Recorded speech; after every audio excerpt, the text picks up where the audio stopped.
conocer, compartir, difundir, a fin de que podamos enfrentar conjuntamente esta problemática, como son las drogas de abuso. Empecemos con la definición para que homologuemos el lenguaje, y sabemos que toda sustancia, ya sea natural o sintética, lícita o ilícita, que ingresa al organismo con la intención de alterar la percepción, la conciencia o cualquier otro estado psicológico, es considerada una sustancia psicoactiva. Dentro de esto es importante hablar de lícito e ilícito, porque tenemos un alto consumo de drogas, como por ejemplo los poppers, que se utilizan más con el contexto de una droga de abuso que como una dependencia, pero que no produce pocas complicaciones dado que tiene interacciones supremamente importantes. Sabemos que los poppers se consiguen a un costo de 20.000 pesos en todas las tiendas sexuales, que no hay ninguna restricción porque no hay ninguna legislación que restrinja su utilización y su venta, y que hay combinaciones potencialmente letales, como las que pueden ser los inhibidores de fosfodiesterasa 5, como el sildenafil, vardenafil, etadalafil, porque el popper aumenta significativamente el AMP cíclico y eso genera vasodilatación, que es lo que desencadena la sensación en el sistema nervioso central placentera y transitoria de alrededor de 1 o 2 minutos. Esa vasodilatación es neutralizada por la actividad de la fosfodiesterasa, que degrada el AMP cíclico, lo normaliza y por lo tanto el efecto es relativamente efímero. Pero si la persona ha tomado sildenafil, que no es infrecuente tampoco en los jóvenes, dado que las estadísticas han mostrado que después de la acetaminofén la droga más vendida eran los potencializadores sexuales. Así que la combinación de sildenafil o medicamentos que tengan una vida media más prolongada, como tadalafil,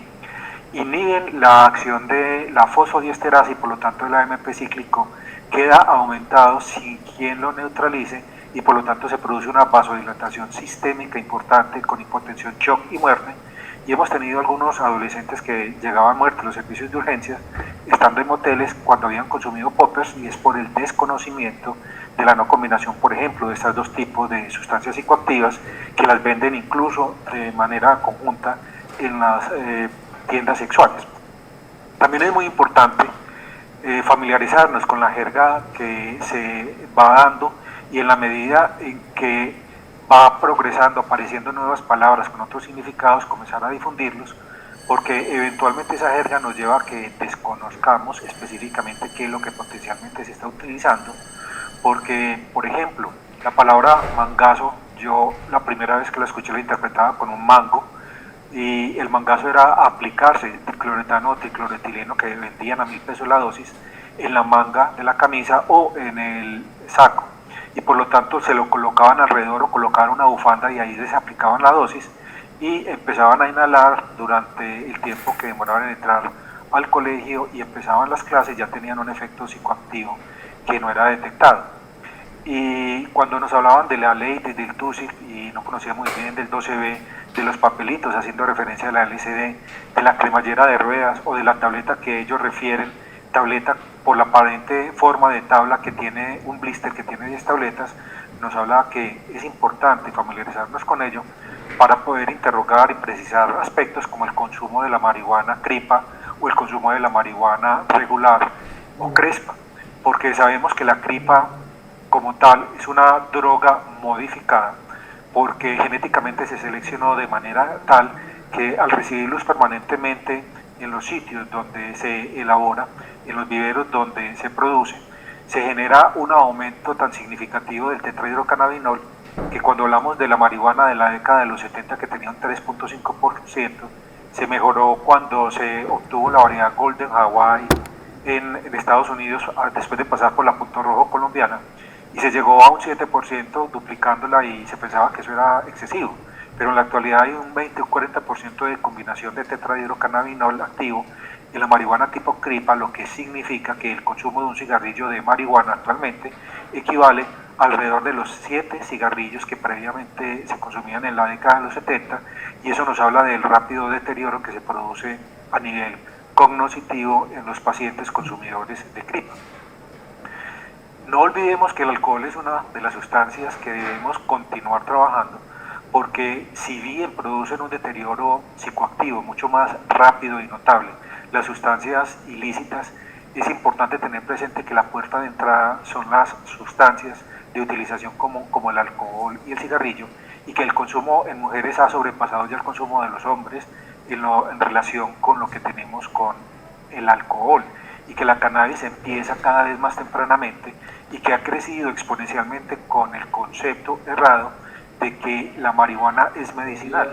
Y es importante que difundamos y reiteremos hasta la saciedad que la marihuana medicinal fumada no existe.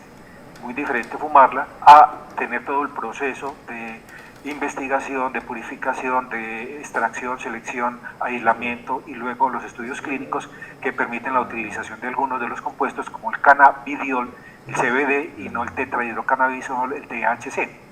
También el consumo de cannabis en escolares se ha disparado debido a esa característica, pero la aparición de nuevas sustancias psicoactivas nos obligan a establecer nuevas estrategias para detectar qué es lo que está sucediendo, ya que los niños cada vez más tempranamente están consumiendo y se detecta a través de programas de ingreso al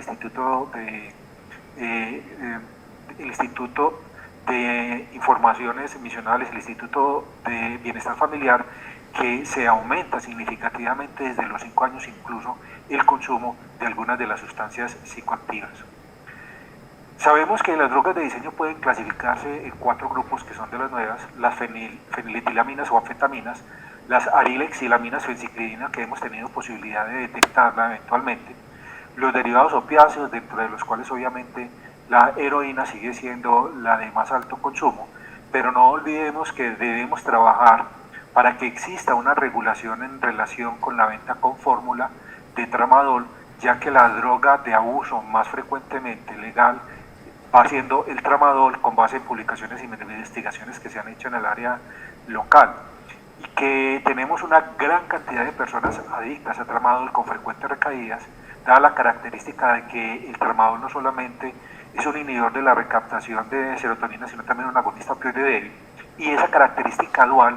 implica que puede producir síndromes serotoninérgicos y que adicionalmente tiene un alto riesgo de generar convulsiones, que a la postre es el motivo de consulta de muchas de las personas abusadoras del tramadol y que hay que tenerlo en consideración. Los derivados como el mandras ocasionalmente se ven, y algunos que no hemos dimensionado la verdadera utilización pero que se vienen empleando, como el nitrito de amilo ya referenciado, o el gamma hidroxibutirato que se consigue en los gimnasios pero que tiene agonismo GABA y que produce amnesia durante las 2 horas desde el momento en que se consume. Algo que debemos tener muy presente es que las drogas que se comercializan en nuestro medio de característica específica como principio activo no tienen sino el nombre, porque se hizo un estudio en conjunto con el periódico El Colombiano, que quiso financiar, nosotros consiguiendo las muestras y ellos poniendo el laboratorio para el análisis del contenido de lo que los jóvenes consumían con base en los decomisos que se realizaban, y se encontró, por ejemplo, que lo que mercadean como éxtasis correspondía a sí eventualmente anfetaminas, dentro de las cuales había incluso participación de anfetaminas de utilización legal para el tratamiento de déficit de atención con hiperactividad como el metilfenidato, pero que le agregaban cafeína, santinas como proxofilina, benzaldehído, teofilina, polivinilpiridina, que son sustancias que tienen efectos sistémicos, inmunosupresores, irritantes, inmunomoduladores a la baja y tóxicos hematológicos. Así que éxtasis no corresponde a la metilendioximetanfetamina que hemos conocido, sino que corresponde a una mezcla supremamente tóxica y peligrosa. La anfetamina cristal sí es una característica de tener más anfetaminas, como metanfetamina, alcohol fetílico, algunos contaminantes, porque supuestamente debería ser transparente, y vemos que los granos tienen algún tipo de contenido residual café, como se ve en la foto, que correspondían a los restos del alcohol fetílico, que también es tóxico hematológico. El wax, que lo consiguen como una cera concentrada de marihuana, sí contiene los compuestos, pero durante el proceso de concentración encontramos algunos derivados cianogénicos como cianoguanidina y otro tipo de polímeros que contribuyen a efectos que no tienen que ver con el psicoactivo del tetrahidrocannabinol. El 2CB, una de las más consumidas en la actualidad, pues tiene de todo menos de 2CB, porque no es la feniletilamina, sino que es una mezcla en la que se le agrega opio o incluso heroína, cafeína, lactosa, destrosa y pirazoles, que son analgésicos, imipramina, prednisolona, canamicina, desbiotina, etc.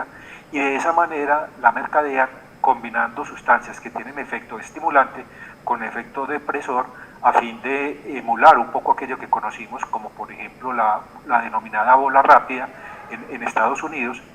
y que era la combinación de heroína con cocaína. Así que buscan que las personas logren una adicción al tener trazas de sustancias opioides combinadas con estimulantes para que una neutralice el efecto depresor de la otra y se pueda experimentar la sensación de bienestar durante más tiempo. El coco como tal, contenidos de cocaína con variación en la concentración de pureza, con poliéster, benzoatos, meperidina como tal, resinas alquídicas, y obviamente el LSD, que no corresponde al LSD sino al 25N-OME, que sí tiene potencialidad de generar alucinaciones, pero que está emparentada directamente con las anfetaminas y que tiene por lo tanto también el potencial de generar arritmias cardíacas, convulsiones y muerte. Así que tenemos la... Sí, adelante. Doctor Díaz, hay varias personas que están intentando conectarse para que las acepte. Ah, perfecto. Un segundito. Ya las admití. Listo, gracias. Entonces, algo que es importante para la diferenciación del LSD con respecto al 25N-OME es que el LSD, cuando uno lo ilumina, produce fluorescencia. Y de esa manera uno sabe si es o no en una persona que ha tenido en un momento determinado ver todo, admitir. Me avisan por favor si alguien intenta ingresar. Entonces, ya sabemos que la simple luz ultravioleta que utilizamos para identificar los billetes nos permite la identificación de esta sustancia.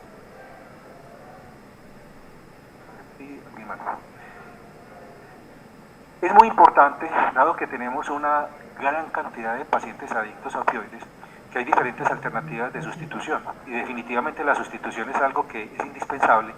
en los pacientes, puesto que cuando inicialmente se habla de la administración de la metadona como el gol estándar de suplencia en los pacientes, pues hay consideraciones sobre que estamos pasando de un diablo grande a un diablo pequeño, porque es una adicción muy deletérea a otra adicción que los jóvenes se refieren como la heroína del gobierno. Y en realidad la racionalidad es porque si logramos tener una dosis adecuada de metadona,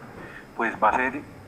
un importante efecto modulando el deseo de consumo, el craving, y de esa manera controlar las recaídas frecuentes que se presentan a fin de que sean lo suficientemente prolongadas para poder trabajar en la introspección, en la sensibilización, en la motivación para ir generando cada vez menos recaídas y más tiempos de abstinencia prolongada. Y se han utilizado eventualmente alternativas cuando no hay un consumo muy elevado de opioides para tratar los síndromes de abstinencia. Y hemos encontrado pacientes, por ejemplo, que reciben combinaciones de acetaminofén con otro tipo de analgésicos como la acetaminofén codeína, la acetaminofén hidrocodona, la misma oxicodona o el tramadol, sabiendo que primero la oxicodona nunca la debemos utilizar para terapia de sustitución, dado que tiene un alto índice de capacidad adictiva, y que codeína e hidrocodona deben ser evaluadas a la dosis de la citocromo 2D6, que es polimórfica en el 15% de nuestra población. Es a través de la citocromo 2D6 que la codeína se transforma en morfina. Es a través de la citocromo 2D6 que la hidrocodona se transforma en hidromorfona, el principio activo, la oxicodona en la alquimorfona y el mismo tramadol en el desmetiltramadol. En un momento determinado, cuando tenemos un paciente tratado de una depresión como comorbilidad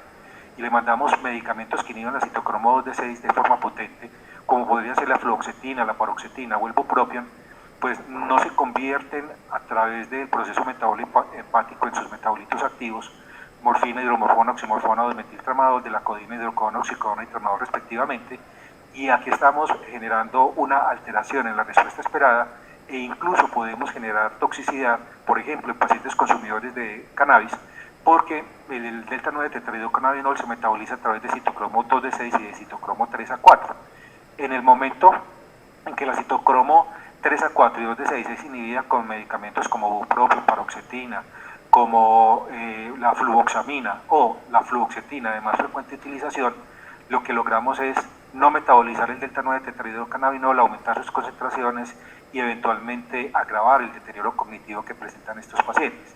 Entonces, en un paciente en un momento determinado, cuando nos inclinamos por la prescripción de acetaminofén con codeína de los 500 miligramos con los 30 miligramos que viene, o con hidrocodona, tenemos la necesidad de verificar si hay una respuesta en ese paciente, porque quien no ha respondido a la primera alternativa, por ejemplo codeína o hidrocodona, no responderá tampoco a oxicodona ni a tramadol, dado que disminuye significativamente la producción de los metabolitos activos. Entonces es muy importante que verifiquemos la citocroma P450, las interacciones como el metabolismo hepático, que se encarga de transformar a través de su proceso metabólico la codeína en morfina, y los metabolizadores ultrarrápidos, por ejemplo, generan a través de la 2D6 hasta 40 veces más morfina que la promedio de la población. Y por ejemplo, definitivamente en los adictos a opioides y en quienes reciban terapias de suplencia con codeína o combinaciones, hay que tener precaución en la lactancia en las mujeres, porque se han reportado muertes de lactantes cuyas madres tomaban codeína porque tenían un polimorfismo que permitía la rápida asimilación de la conversión a morfina, y obviamente a través de la lactancia este tipo de efecto. Efecto en la lactancia que es relativamente raro con los opioides, pero sí hay que tener en consideración con esto. Recordemos entonces que si un paciente recibe fluoxetina, paroxetina, bupropión y otros medicamentos para la inducción del sueño como la difenhidramina o antiinflamatorios como el celecoxib, todos potentes inhibidores de la citocromo 2D6, pues va a responder poco a la codeína porque no producirá morfina y tampoco funcionará ni hidrocodona, tramadol ni oxicodona. En esos casos, cuando queramos combinar con algún tipo de antiinflamatorio, la alternativa sería el ibuprofeno, que recordemos tampoco se debe suministrar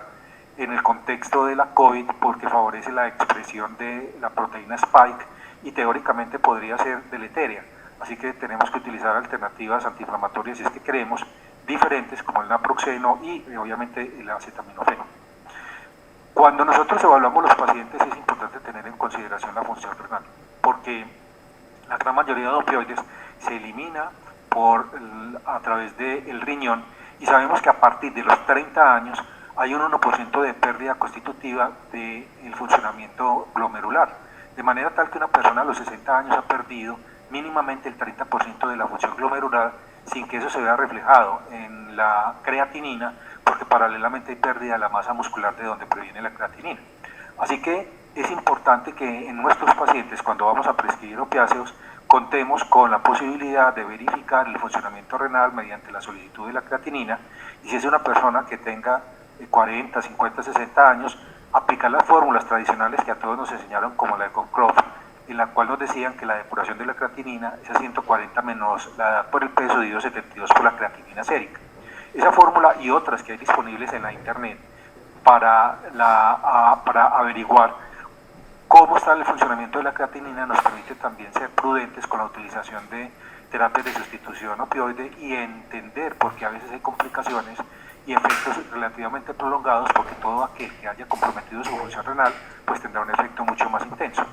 De forma tal que, por ejemplo, una persona de 70 años que tenga una creatinina de 1, si ajustamos la fórmula de 140 la menolada a 70 años por el peso 70 kilos, supongamos, daría 4.900, y 72 por 1, 4.900 dividido 72 en el denominador, nos da una depuración de creatinina de 58, que es la mitad de la depuración de creatinina calculada a los 30 años, y por lo tanto la duplicidad de los opioides que se eliminen por vía renal con efectos deleterios mayores.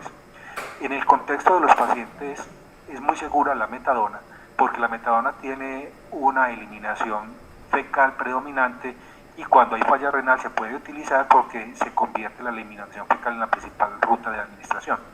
Pero una alternativa que no debemos olvidar es la buprenorfina, porque eventualmente se nos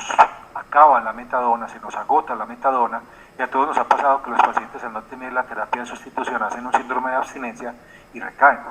Vuelven y consumen la heroína, cuando nosotros podríamos tener en posibilidad la consideración de la buprenorfina, que ya tiene regulación de precios y que también tiene predominantemente eliminación fecal, y que podemos prescribir, por ejemplo, los patches que se utilizan cada semana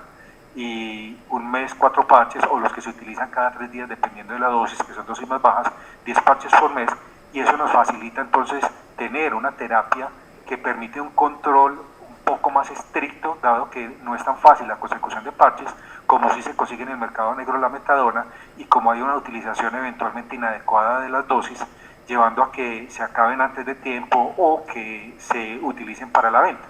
Así que es importante tener esto de la citocroma P450. ya que la mayoría de los opioides se metabolizan por allí, y las que no se metabolizan cuando hay un hígado afectado, hay una cirrosis, una hepatitis B, una hepatitis C, sería tener en consideración la morfina, la hidromorfona y el tapentadol, que son alternativas que no se metabolizan por la citocromo P450 de forma significativa, sino básicamente por glucuronidación, que es una de las fases 2 del metabolismo hepático y que por ende permite un mayor tratamiento de respeto por el hígado sin que se vea comprometido o agravado alguna condición infecciosa de base. Es también supremamente importante que nos aprendamos las equivalencias de los opioides, pero también que tengamos acceso a los sitios donde podemos verificar esas conversiones en equivalencias cuando se trata de desmontar un opioide y pasarlo a otro, o simplemente de sustituirlo totalmente. Y algo que nosotros debemos tener presente es que los antidepresivos, los antipsicóticos, la carbamazepina que utilizamos en muchos pacientes al igual que la oscarbamazepina, los antihistamínicos de primera generación como la difeniramina, como la hidroxicina, como la clofeniramina, y ciertos opioides como la loperamida, y observen que utilizamos la loperamida básicamente para el tratamiento de la diarrea. Sin embargo, veremos cómo hay posibilidad de convertirla en droga de uso. El tramadol, la metadona, la meperidina, todos ellos prolongan el intervalo QT. Y no es infrecuente que el intervalo QT del electrocardiograma esté excesivamente prolongado, constituyendo un riesgo para los pacientes. Entonces, por ejemplo, la combinación de tramadol y haloperidol no solamente prolonga significativamente el intervalo QT, sino que ambas tienen la potencialidad de bajar el umbral convulsivo, y esto puede generar o crisis convulsivas o puede generar arritmias del tipo de taquicardia ventricular polimórfica. Es muy importante que le pidamos a todos los pacientes que están en tratamiento con metadona o que están con adicción al tramadol o que se reciben en un momento determinado meperidina, que afortunadamente se utiliza de forma muy sucinta durante poco tiempo en urgencias porque baja el umbral convulsivo de su metabolismo y puede su metabolito, la desmetilmeperidina, puede producir convulsiones. Pues el caso es que todo paciente que esté con antidepresivos, antipsicóticos que ya prolongan el QT y reciba algún opioide como metadona debe tener un electrocardiograma, porque debemos verificar cómo está el intervalo QT. Y hemos escuchado que el QT corregido es igual al QT medido dividido la raíz cuadrada del RR, y eso ya nos produce cierto grado de indisposición, y esperamos más bien a que lo mida automáticamente el electrocardiograma, que nos reporta un QT que no es confiable, porque es un promedio de todos los QT y no sabemos cuál es el QT más corto y el más largo, que son los verdaderamente significativos para saber el riesgo de arritmias. Así que basta con que simplemente en un electrocardiograma que solicitemos tracemos una línea que divida en dos mitades iguales la distancia de RR.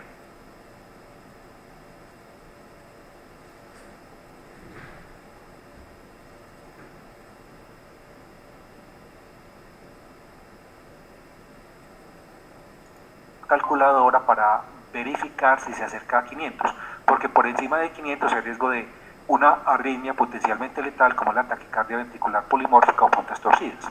Así que cuando nosotros tenemos un QT prolongado, producto del manejo con metadona en dosis altas en pacientes con la adicción o con la utilización de los otros opioides que veíamos, se puede producir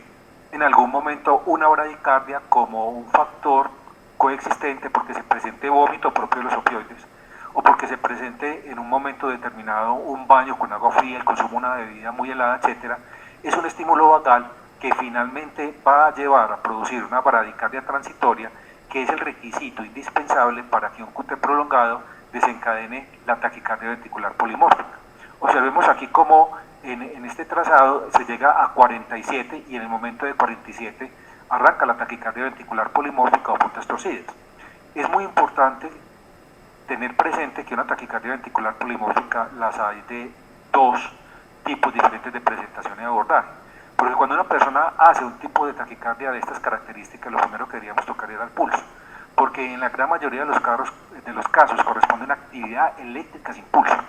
y por lo tanto el paciente está muerto y hay que iniciar las medidas de masaje, reanimación cerebrocardiopulmonar, adrenalina, etcétera, para sacarlo a un ritmo que sea desfibrilable, y ahí sí empezar el sulfato de magnesio intravenoso, que sería el antídoto, dado que esta prolongación del intervalo QT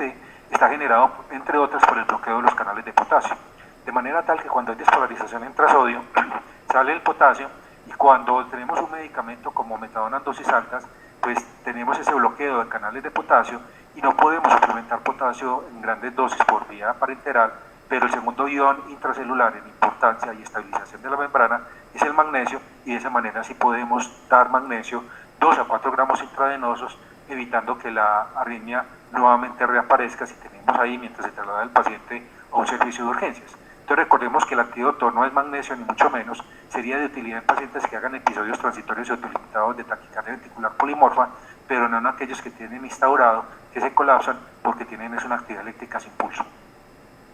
La equivalencia de los opioides es relativamente sencilla cuando hablamos de codeína, tramadol, meperidina, porque 100 miligramos de cada uno de ellos corresponden a 10 miligramos de morfina y a 10 miligramos de metadona, pero a 10 miligramos de metadona cuando llegamos a los 100 miligramos. En la medida en que pasamos de los 100 miligramos y llegamos a los 300, vamos teniendo que aumentar significativamente la dosis, y es por eso que valdría la pena considerar en esas personas que utilizan dosis altas de metadona una hospitalización, una disminución y tratamiento del síndrome de abstinencia, para que al cabo de una semana podamos empezar de cero con dosis de alrededor de 80 máximo 100 miligramos de metadona, porque es un riesgo innecesario para los pacientes tener dosis más altas y eventualmente se ven cuando podemos hospitalizar una semana y reiniciar con dosis más bajas. Y esta dirección de la internet, el paindata.org calculator, se la sugiero que la tengan en el celular o que la accedan, porque es muy práctica, dado que cuando uno reemplaza cualquiera de las alternativas, supongamos 100 miligramos de metadona que corresponde, le da todas las equivalencias en las 24 horas siguientes, de manera que uno simplemente con base en la vida media del medicamento puede realizar el ajuste necesario. A veces, por ejemplo, se generan dosificaciones muy altas de metadona porque nos olvidamos de esta equivalencia en relación con la vida media. Por ejemplo,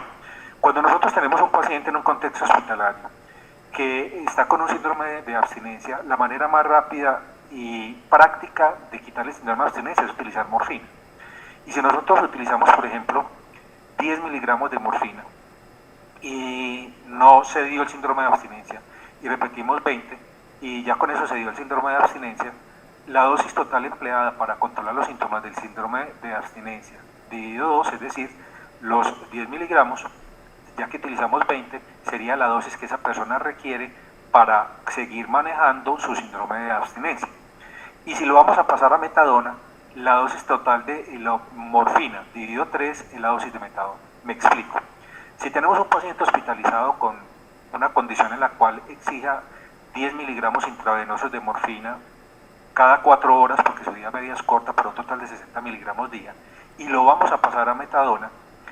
como la vida media de la morfina es apenas 4 horas, 10 miligramos cubren 4 horas, 20 miligramos cubriremos 8, 30 miligramos estaríamos cubriendo 12 horas. Pero 10 miligramos de metadona, que tiene la misma equivalencia que 10 miligramos de morfina, pues tenemos la posibilidad de dar 10 miligramos y su vida media más prolongada nos permite que con 10 miligramos cubramos el lapso de tiempo que requerimos cubrir con 30 miligramos de morfina. Así que con otros 10 miligramos, 20 miligramos en total, estamos cubriendo las 24 horas de lo que cubriríamos con 60 miligramos de morfina en 24 horas. Por ende, la dosis total de morfina dividida 3 es la dosis de metadona, que funciona mucho mejor si la damos en 2 e incluso 3 dosis. Eso de que la vida media permite una dosificación puntual diaria no es tan cierto en nuestra población. Las personas ya experimentan algún grado de ansiedad, de sintomatología de abstinencia a las 24 horas, que se logra controlar de una manera mucho más adecuada si la dosis total del día la dividimos la mitad en la mañana, la mitad en la tarde, y obviamente con la colaboración de la familia, algún adulto responsable que se encargue del suministro para evitar una utilización inadecuada, que finalmente, mientras más se utiliza, dosis menos sirve. Si miramos las anfetaminas, tenemos una gran cantidad de anfetaminas, y sabemos que esto va de la mano de la generación de toxicidad dopaminérgica, de la aparición de depresión y de una serie de síntomas que es fundamental tener presentes porque son de difícil manejo. Sabemos que la estimulación de dopamina y noradrenalina, la inhibición de la recaptación de catecolaminas, la estimulación de esos receptores dopaminérgicos, noradrenérgicos alfa y beta, y cierta parte de inhibición del AMAO, todos son mecanismos de acción de este tipo de sustancias. Y que la hipotensión, las arritmias, la depresión respiratoria pueden ser complicaciones, y que es necesario las benzodiazepinas para reducir la agitación y controlar la aparición de convulsiones, y que en ese sentido tenemos algunas alternativas, que como el clobazam, que en los pacientes epilépticos puede tener un efecto más duradero, y otras alternativas en el medio como el mesazolam, que a mí particularmente me gusta cuando tengo que emplear una benzodiazepina, porque tiene la característica de que va desarrollando una rápida tolerancia de manera tal que al mes ya no tiene utilidad. Así que si se requiere el tratamiento de un cuadro de ansiedad muy grave, uno logra una intervención adecuada con mesazolam en dosis de 2 miligramos cada 8, cada 12 horas según el paciente, y en la medida en que pasan las primeras 2 semanas ya disminuye la eficacia un 50% y al mes ya no tiene ninguna utilidad por el rápido desarrollo de tolerancia, que ha llevado a que la descalifiquen en muchos lugares, pero que para mí me parece una característica que le confiere seguridad y que la hacen útil en contexto de pacientes con potencialidad de abuso de benzodiazepinas. El fenobarbital, si las convulsiones no mejoran, y la hipertermia, recordemos tratarlo con medios físicos. Tenemos un grave problema con los spice drugs porque se consiguen en los centros comerciales, en el centro, aquellos ubicados por ejemplo entre la Avenida Oriental y Sucre, y los venden con estas bolsas que tienen el tamaño de un condón y que vienen con las instrucciones de que se deben utilizar y quemar para efectos de meditación. Y son sustancias emergentes que se consiguen y que tienen unas mezclas herbales exóticas no aptas para el consumo humano, sugeridas para meditación y aromaterapia, pero que en el fondo fueron diseñados para que la persona las fume, ya que tienen las hierbas en su combinación y las modificaciones de sustancias que les agregan afinidad por los receptores de anandamida y por ende tiene efecto canábico, y las personas experimentan todas las fases que conocemos de la intoxicación por cannabis. Se les aumenta el apetito, tienen la risa inmotivada, tienen el trastorno perceptivo, etcétera, y cuando uno pide pruebas de marihuana no hay positividad y uno se sorprende porque la clínica era inequívoca de un consumo de un cannabinoide y resulta que sí es un agonista cannabinoide pero con una estructura química completamente diferente a la del cannabidiol o el tetrahidrocannabinol y por eso no la detectamos. Entonces los spice drugs que cambian su estructura química con relativa frecuencia se convierten en una dificultad para poder detectar el consumo de un análogo de la cannabis que se presenta y que aparece el efecto de los 10 minutos y dura hasta 6 horas, que produce el enrojecimiento conjuntival propio de la cannabis, la taquicardia, la boca seca como efectos anticolinérgicos, el efecto en el estado de ánimo, la percepción, la euforia, todos los demás efectos deleterios y que no tenemos manera de detectarla en nuestro medio sino la sospecha clínica. En caso de agitación o convulsiones que también las pueden producir, hay que utilizar obviamente benzodiazepinas y no es necesario la valoración por psiquiatría, toxicología y clínica de adicciones porque también tiene la misma capacidad adictiva que tiene la cannabis. Los inhalantes siguen utilizándose y a esa lista de inhalantes recordemos que ya tocamos el nitrito de amilo, pero el box, el que llaman galeado al efecto psicoactivo, y también la utilización de dicloroetano y dicloroetileno, que son solventes que se encuentran en algunos de los otros pegantes, llevan entonces a que se presenten intoxicaciones de duración variable y fenómenos de embriaguez que pueden presentar desde simplemente mareo y alucinaciones hasta tinitos y lipotimia. Y hay diferentes modalidades como el inhalarla, el tener el mangazo que es el huffing o el bagging que es tener la bolsa que la vemos en los niños de la calle como un método de consumo. Dentro de ese bagging también hay una forma modificada y es meterse dentro de la bolsa, regar el contenido al interior de la bolsa y cerrarla, que ha llevado a la muerte de no pocos adolescentes debido a toxicidad, depresión y paro respiratorio. El dicloroetileno y el cloruro de etilo son drogas que se utilizan en los hogares porque son fáciles de justificar su posesión dado que se emplean para la analgesia en los golpes durante, por ejemplo, partidos de fútbol. Y estos Lady Sodix, que corresponden a cloruro de etilo y a diclorometano cloruro de metileno, es simplemente un solvente industrial limpiador de computadores y hace parte de algunos aerosoles para el manejo del dolor, y ahí es donde tenemos la disponibilidad de los denominados mangazos que venden a las entradas de los centros educativos y que llevan a la aparición de ataxia, alteración del equilibrio, alteración de la memoria, de la concentración, un temblor posterior, cambios conductuales, alteración en el juicio, eventualmente arritmias, asfixias, convulsiones e incluso la muerte.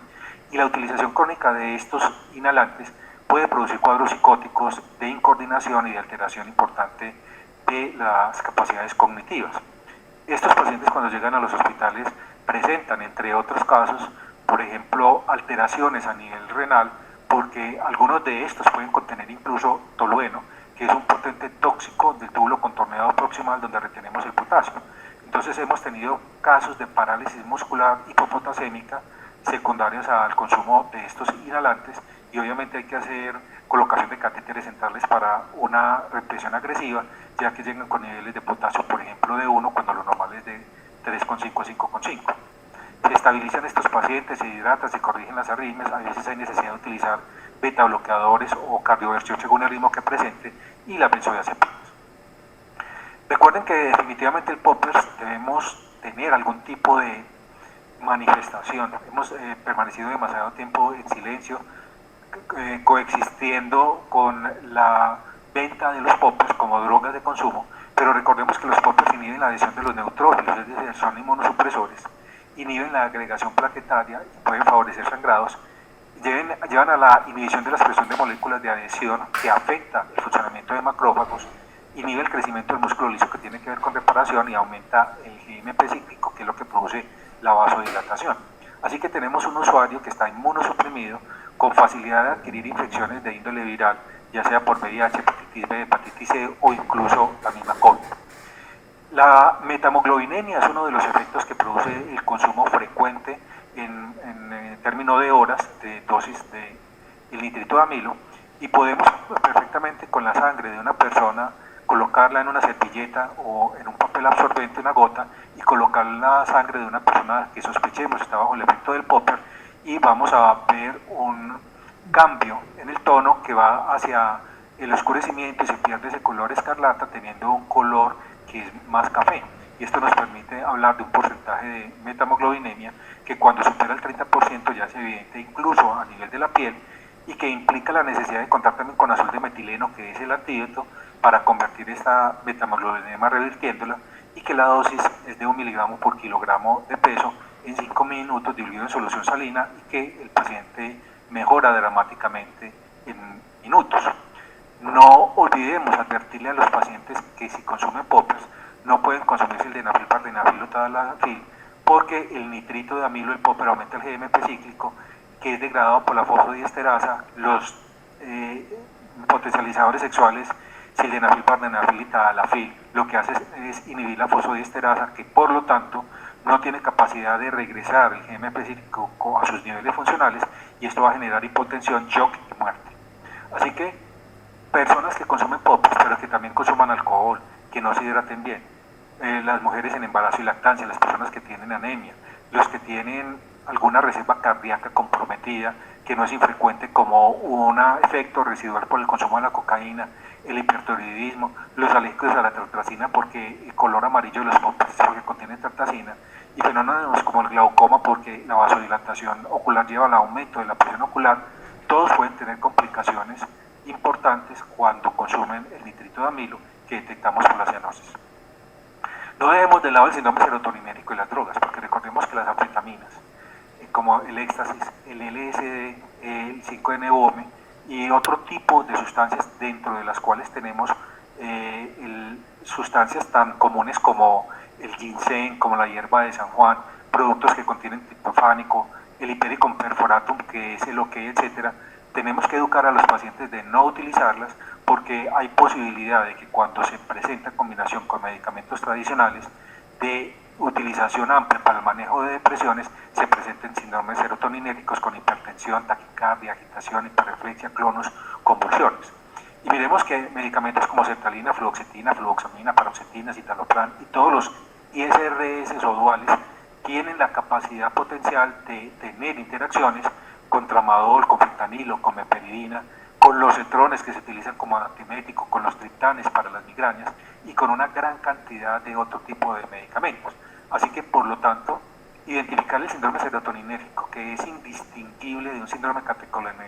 catecholaminergico, excepto por una característica. Todo paciente que llegue con agitación, hipertenso, taquicárdico, sudoroso, es importante verificar que presente clonus y mioclonías, que pueden ser espontáneas o inducibles. Así que clonus es sinónimo de síndrome serotoninérgico, y es lo que nos permite establecer el diagnóstico diferencial entre un síndrome catecolaminérgico y un síndrome serotoninérgico, porque ambos cursan con agitación y con diarrea. Una recomendación que debemos empezar a hacer, nuevamente a difundir, es el impacto adverso del cigarrillo electrónico, porque los estudios de seguridad,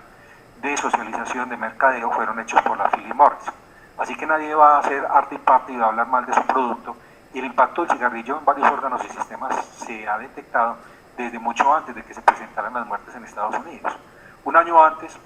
se vio que se formaban especies reactivas de oxígeno en el vapor y que esas especies reactivas de oxígeno son potentes oxidantes porque agotan las reservas básicas antioxidantes como son la superóxido dismutasa, la catalasa y el glutatión, y que lo que sigue allí es un fenómeno de inflamación, de peroxidación y de evolución hacia la fibrosis con pérdida paulatina de la capacidad pulmonar.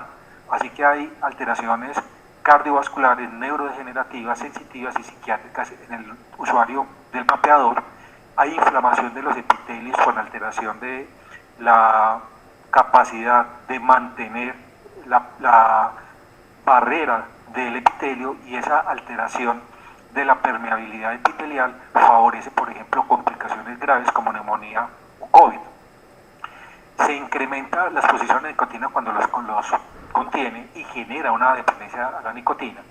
y tiene un compromiso cardiovascular agudamente y crónicamente, y contienen contaminantes como el plomo que llevan a citotoxicidad, favorece la liberación de citoquinas proinflamatorias, y ya sabemos aquello de la tormenta de las citoquinas propia del COVID, así que puede ser un virus, la gota que derrame el vaso, altera la morfología celular, lo cual hace suponer en el largo tiempo la potencialidad de desarrollar cáncer, y de todas formas aumenta el estrés oxidativo que genera una inflamación crónica persistente en los pacientes. Todo eso nos permite entonces afirmar que hacen mucho más vulnerables a las personas a las bacterias, a los virus, a la inflamación y a las complicaciones con mortalidad. Entonces, he hecho un recorrido muy sucinto sobre algunos de los temas en que pretendo, y esta presentación se la va a compartir el doctor William Andrés Echavarría, que la tendrá en su haber, para que ustedes la puedan utilizar libremente, parcial o totalmente, en algunas de las actividades. Y estoy muy atento a sus comentarios, a sus preguntas, a sus contribuciones, porque ustedes tienen tal vez la experiencia más grande a nivel de Colombia en el manejo de adicciones, y son los primeros que detectan datos, nuevas drogas de abuso y estrategias terapéuticas de abordaje que pueden ayudar a nuestros pacientes. Los escucho, cualquier inquietud, cualquier pregunta es bienvenida.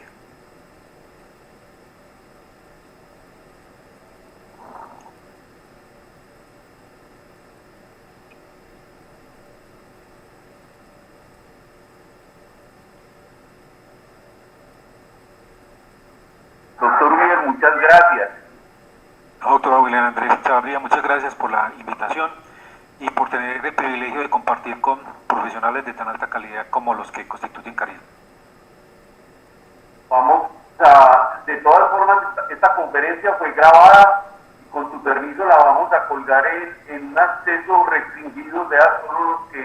los por correos supuesto, que se considere la para como propia. Bueno, y usted muchas puede hacer gracias, uso de doctor ella en el contexto en que considere necesario, al igual que tiene mi plena autorización para que utilicen parcial totalmente el material en cualquier tipo de capacitación o actividad, porque sí es importante difundir algunos de los aspectos que estamos enfrentando en el día a día en relación con las adicciones. Te comento que estamos haciendo una revisión, una evaluación desde la calidad de nuestro programa de metadona. Es un programa, nos pretende un acompañamiento general al paciente de opiáceos, y cuando tengamos la evaluación completa, voy a invitar para que compartamos y nos apoyes en la complementación de la misma. Sí, igual como esta sí. Me parece una de las estrategias más importantes a desarrollar, porque hay que socializarla a nivel nacional, dado que la dependencia a heroína está para quedarse y tiene una población cautiva muy significativa. Es muy importante también que a nivel de laboratorio tratemos de contar con la determinación de el metabolito de la heroína, porque recordemos que la heroína es prima hermana de la morfina, la diacetilmorfina, y que cuando se metaboliza produce monoacetilmorfina, así que uno puede saber en un momento determinado si un paciente está consumiendo heroína con la detección de monoacetilmorfina en orina, que es propia y característica del consumo de la heroína. Y obviamente hacer el seguimiento electrocardiográfico que hablábamos para seguridad del paciente y porque nos permite también titular la dosis y saber hasta qué punto podría ser seguro en un paciente, aumentar la dosis o eventualmente hospitalizarlo, quitarle la metadona, manejar todos los síntomas de abstinencia y una semana después reiniciarlo en dosis más bajas que permitan controlar el deseo de consumo y que permitan también un ahorro para el paciente y para las instituciones. Perfecto, incluso pues buscando el objetivo que es el desescalamiento del consumo en algún momento determinado. Contamos, tú sabes que está con nosotros el doctor Reiner, que es tu alumno, sí. Muy posiblemente a corto tiempo tengamos también la doctora Laura, la toxicóloga, como parte del equipo, y con todos ellos, con tu acompañamiento, de todas formas, que te agradecemos infinitamente. Vamos a reforzar este programa que es el de metadona. Lo otro es que la conferencia es muy densa y al ser colgada seguramente aparecerán algunas inquietudes, sobre todo por parte del personal médico, por los especialistas, los psiquiatras, que podrían ver la conferencia ya a modo de pausa y tratando de complementar la información que de alguna manera nos acabas de dar. Entonces muy posiblemente aparezcan unas inquietudes posterior a esta presentación que estamos haciendo hoy miércoles. Perfecto, yo voy a anexar a la presentación un documento acerca de nuevas drogas de abuso, donde hay una ampliación y algunos documentos adicionales que pueden permitir la profundización, pero también estoy completamente abierto y esa es la idea de ubicar al final mi correo para que me escriban con toda libertad sus dudas, sus preguntas, sus inquietudes, porque esto es un proceso de aprendizaje mutuo y de sus preguntas aprendo y obviamente que nos las compartimos y las socializamos, todos vamos a beneficiarnos. Bueno, muchas gracias, doctor Uriel. A nombre de Carisma y contamos con su acompañamiento. Muchas gracias. Mil gracias por la invitación. Espero que tengamos la posibilidad próxima de compartir algún tema específico complementario y muchas gracias a todos los que se conectaron y a ti específicamente les alto mi agradecimiento por la invitación. Mil gracias, doctor Julián Andrés. Bueno, muchas gracias, doctor Uriel. Gracias, hasta luego.